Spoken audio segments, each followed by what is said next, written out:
Since the Tiger 900 was launched, all of the new models have received high praise from both the press and owners alike. It took me a while to get my hands on one, and it was the GT Pro that I rode first.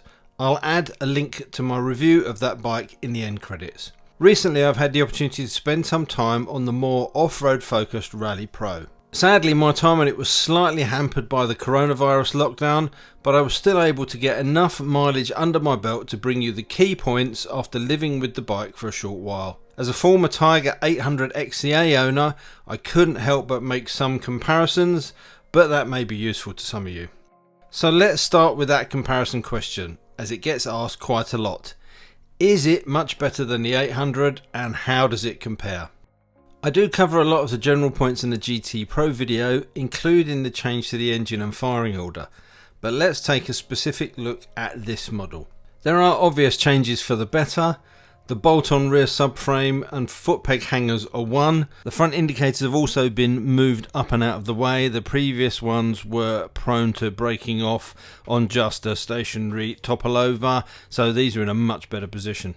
But the overall riding position I found to be better too. There's less reach for the bars, slightly less bend in the legs, and although the dimensions are not much different at all, it does feel a tiny bit more compact than the 800. Having said that, much like the 800, I found the seat quite narrow at the nose, and after an hour I could start to feel the plastic base through the padding. The seat is easily adjustable though, between 850 and 870mm. It's certainly a well balanced and manoeuvrable bike. Both low speed handling and fueling is spot on, and when you open the throttle, the change in crank configuration and engine weight savings are obvious. The old 800 motor didn't hang around by any means, but this feels a little more urgent, particularly in the mid-range. More talky like a twin, and it's got a great soundtrack too. The stock exhaust has a nice rasp to it.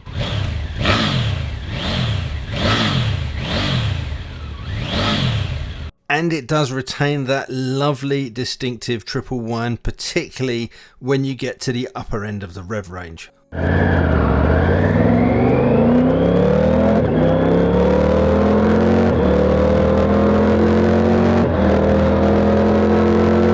One observation I've seen come up quite a lot is that the T-plane crank creates some vibration.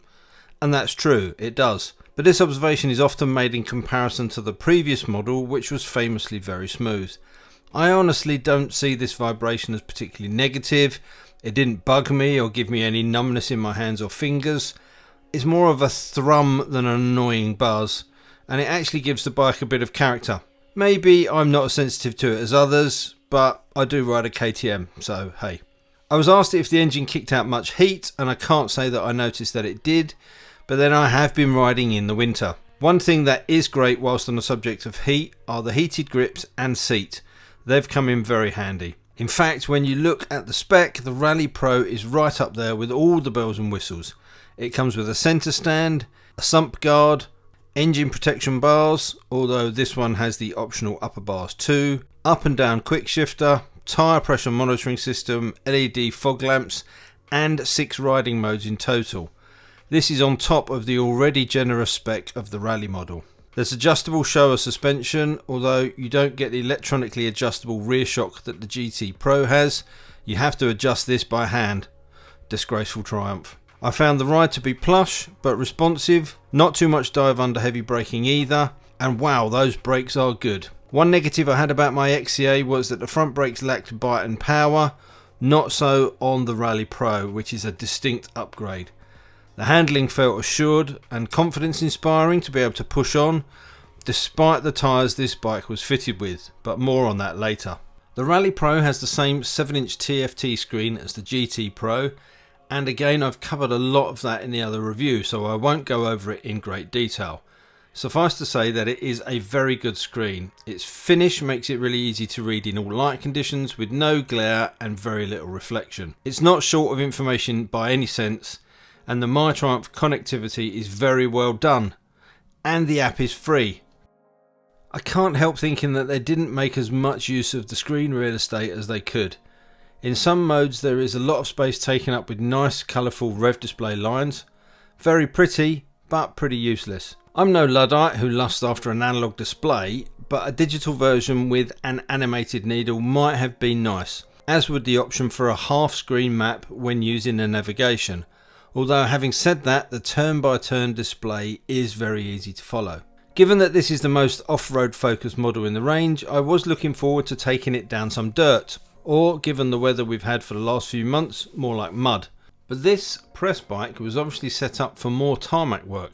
Not only did it come fitted with the full aluminium Expedition luggage, but also Bridgestone Batlax AX41 tyres, which are more of an adventure touring tyre. I tried a section of muddy but relatively solid byway, and the tyres were quite frankly useless.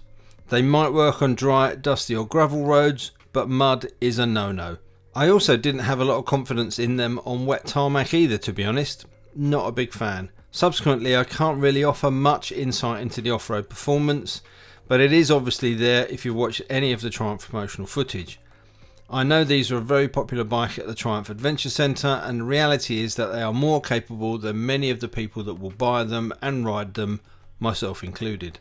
As we've come to expect, the fit and finish is very good. It's a nicely put together bike and looks very smart in this sapphire black finish.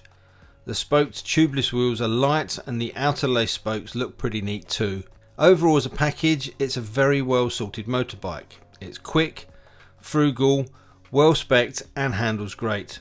It is a real do-it-all bike. If you're going to spend nearly all of your time on the tarmac, then I'd suggest going for the GT Pro. That semi-active electronically adjustable rear shock is excellent, particularly if you're regularly switching between luggage and or a pillion passenger. On the road, the Rally Pro will set you back £13,400, but it is a very well spec'd bike for that price.